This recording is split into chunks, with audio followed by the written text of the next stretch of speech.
नमस्कार दोस्तों, स्वागत है आपका अपने YouTube चैनल संवाद शक्ति में। आज हम चर्चा करेंगे एक ज्वलंत मुद्दे पर जो आज मीडिया में चर्चा का विषय बना हुआ है, धारा 288। जानते हैं क्या है धारा 288 और भारतीय किसान यूनियन ने दिल्ली यूपी बॉर्डर पर जो धारा 288 का यूज़ किया है, उसे लागू किया है, वो क्या है।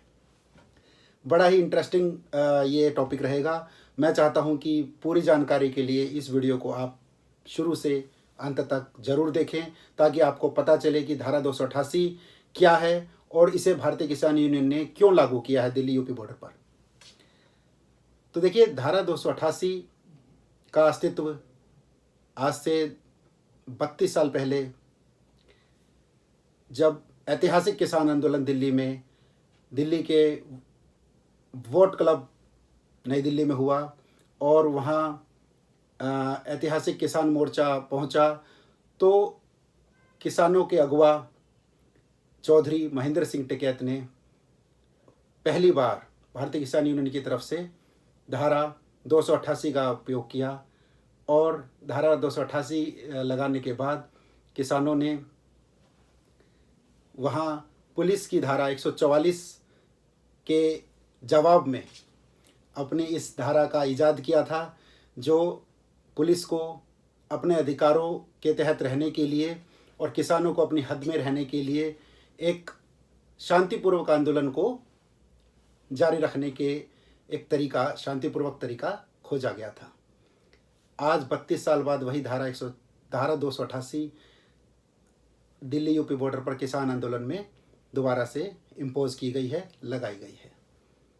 तो हम जानते हैं कि धारा 288 क्या वाकई में कानून का एक पार्ट है और वाकई में क्या ये संवैधानिक और कानून के तहत सही है। देखिए, कानून की दृष्टि से धारा 288 भारतीय किसान यूनियन कोई अस्तित्व नहीं रखती है। यह भारतीय किसान यूनियन ने सिर्फ और सिर्फ अपने शांतिपूर्वक आंदोलन को बिना किसी उग्र प्रदर्शन के, पुलिस के साथ बिना किसी भिड़ंत होने के बचने के लिए इस धारा का एक सांकेतिक उपयोग किया है। ये धारा एक सांकेतिक है, इसका कोई कानूनी वजूद नहीं है। कानूनी वजूद इसलिए नहीं है क्योंकि ये धारा संवैधानिक रूप से कहीं कोई मायने नहीं रखती है। अब जब दिल्ली बॉर्डर पर किसान आंदोलन कर रहे हैं और भारतीय किसान यूनियन के टिकैत ग्रुप ने इसको इम्पोज किया है और दिल्ली से यूपी की तरफ जाने वाले रास्तों पर बड़ा बड़ा बैनर्स लगाकर और सड़क के ऊपर लिख दिया गया है कि धारा 288 लागू की गई है। धारा 288 सिर्फ और सिर्फ सांकेतिक है और किसानों के ग्रुप ने, भारतीय किसान यूनियन ने इसे पुलिस से भिड़ंत ना हो और असामाजिक तत्वों का इसमें इन्वॉल्व ना हो, इसीलिए किया गया है। और इस समय जो इसकी अगुवाई कर रहे हैं चौधरी महेंद्र सिंह टिकैत ग्रुप जो था भारतीय किसान यूनियन का, उसकी अगुवाई कर रहे हैं राकेश टिकैत, जो आज इस भारतीय किसान यूनियन के प्रभारी के रूप में काम कर रहे हैं।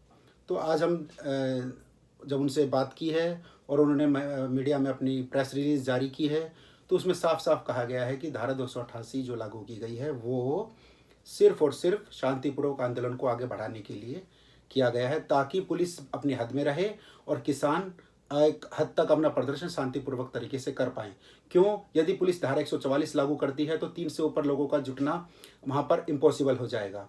तो उससे पहले ही एक सांकेतिक रूप से हमने बता दिया है कि हम धारा 288 लागू कर रहे हैं कि हम आपके अधिकार क्षेत्र में नहीं आएंगे, आप हमारे अधिकार क्षेत्र, आंदोलन क्षेत्र से बाहर रहिए।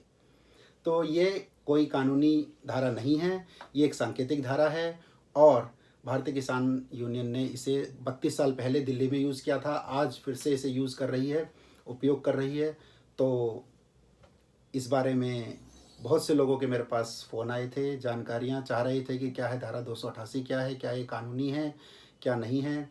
तो इस बारे में मैं क्लियर कर देता हूँ कि ये धारा 288 एक सांकेतिक धारा है जो भारतीय किसान यूनियन ने अपने शांतिपूर्वक आंदोलन को आगे बढ़ाने के लिए यूज़ की है। आज के लिए बस इतना ही। नमस्कार।